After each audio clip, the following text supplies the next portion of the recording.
തബലയിൽ വിരലുകളാൽ വിസ്മയം തീർത്ത ഉസ്താദ് സക്കീർ ഹുസൈൻ വിടവാങ്ങി. ഹൃദയ സംബന്ധമായ പ്രശ്നങ്ങളെ തുടർന്ന് അമേരിക്കയിലെ സാൻ ഫ്രാൻസിസ്കോയിലെ ആശുപത്രിയിൽ വെച്ചായിരുന്നു അന്ത്യം. 73 വയസ്സായിരുന്നു. അമേരിക്കയിലെ സാൻ ഫ്രാൻസിസ്കോ ആശുപത്രിയിൽ 2 ആഴ്ചയിലേറെയായി ചികിത്സയിലായിരുന്നു. രാവിലെ വാർത്താ ഏജൻസിയായ PTI ആണ് കുടുംബത്തെ ഉദ്ധരിച്ച മരണവാർത്ത സ്ഥിരീകരിച്ചത്. 1951 മുംബൈയിലാണ് സക്കീർ ഹുസൈന്റെ ജനനം.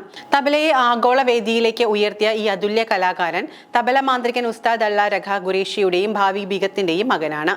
പ്രശസ്ത കഥക് നർത്തകി ആന്റോണിയ മിനക്കോളയാണ് ഭാര്യ. അനീസ ഖുറേഷി, ഇസബെല്ല ഖുറേഷി എന്നിവരാണ് മക്കൾ. 4 തവണ ഗ്രാമി അവാർഡ് നേടിയ അദ്ദേഹത്തെ രാജ്യം പത്മശ്രീ, പത്മഭൂഷൺ, പത്മവിഭൂഷൺ പുരസ്കാരങ്ങൾ നൽകി ആദരിച്ചിട്ടുണ്ട്. 10,000-കണക്കിന് വേദികളിൽ താളവിസ്മയം തീർത്ത സക്കീർ ഹുസൈൻ രാജ്യാന്തര തലത്തിൽ ശ്രദ്ധ നേടിയ 100-ലേറെ ആൽബങ്ങളുടെ ഭാഗമായിട്ടുണ്ട്. ഒട്ടേറെ ചിത്രങ്ങൾക്ക് സംഗീതം പകർന്ന സക്കീർ ഹുസൈൻ ഷാജി N. കരുൺ ചിത്രമായ വാനപ്രസ്ഥത്തിലൂടെ മലയാളത്തിലും സാന്നിധ്യം അറിയിച്ചു.